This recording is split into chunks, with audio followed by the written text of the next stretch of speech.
नमस्ते दोस्तों, सनातनी धर्म कथा में आप सभी का एक बार फिर से स्वागत है। तो चलिए वीडियो स्टार्ट करते हैं। पांडवों की सहायता लेकर द्रौपद पर आक्रमण कर बुरी तरह से हराया, क्योंकि द्रोणाचार्य को राज्य से लगाव मोह नहीं था। अतः द्रौपद से जीत हुआ राज्य उन्हें लौटा दिया। इस घटना से द्रौपद अति अपमानित हुए तथा तत्पश्चात घोर तप में लीन हो गए। इस तप पूजा अर्चना के उपरांत जग किया गया। जग के हवन कुंड में द्रौपदी और धृष्टद्युम्न का उदय हुआ। धृष्टद्युम्न को आचार्य द्रोण की मृत्यु के कारण का ज्ञान था। वहीं द्रौपद पुत्र धृष्टद्युम्न विशाल पांडव सेना के सेनापति है। इस द्रौपद पुत्र को भी आचार्य द्रोण ने ही युद्ध विद्या सिखाई है। इसी संदर्भ की पृष्ठभूमि में ही तो राजा दुर्योधन गुरु द्रोणाचार्य को संबोधित करके व्यंग कस रहे हैं। मानो कह रहे हैं कि अपने किए का फल देख लो। यहाँ इस सेना में प्रचंड शूरवीर विख्यात धनुर्धर अर्जुन भीम आदि के समान अति प्रसिद्ध योद्धा है। उनका नाम वर्णन करता हूँ। युयुधन, विराट, महारथी, द्रुपद,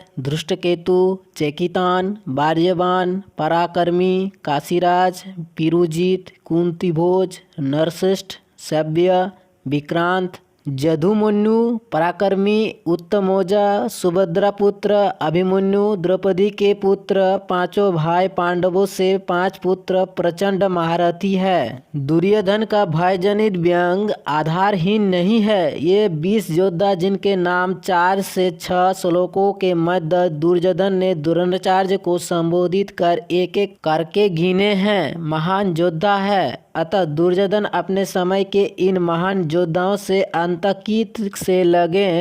इन योद्धाओं का बल, वीरता, पराक्रम, युद्ध कौशल तथा शूरवीरता सर्व जगत विख्यात है। अगर दुर्योधन ने युधिष्ठिर, नकुल और सहदेव के नाम पंक्ति में नहीं गिने तो यह भूल के कारण नहीं, अपूर्ति दुर्योधन को इन 20 गिने गए योद्धा के शौर्य और वीरता के भय के कारण है। स्वाभाविक है कि दुर्योधन इसलिए ही सटपटा रहे हैं कि जिनको वनवास और अज्ञातवास भिखारी बनने के लिए भेजा था, आज उन्होंने ऐसी विशाल सेना संगठित कर ली और ऐसे वीर योद्धा के उनके संचालन में दायित्वचित है जो किसी के लिए भी नाश और भय का कारण हो सकते हैं। मन से भय को भगाने के लिए दुर्योधन अब गुरु द्रोणाचार्य को अगले 4 श्लोकों से 10 तक में अपने दल के महारथी और सुप्रसिद्ध योद्धाओं का और अपने विशाल सेना का वर्णन करते हैं। पहले अध्याय के 10 श्लोकों में अत्याधुनिक पहलू की झलक भी स्पष्ट है। हमारे शरीर रूपी धर्म क्षेत्र तथा युद्ध क्षेत्र में जो प्रवृत्ति निर्वृत्ति कौरव पांडव लड़ रहे हैं, उनका भावार्थ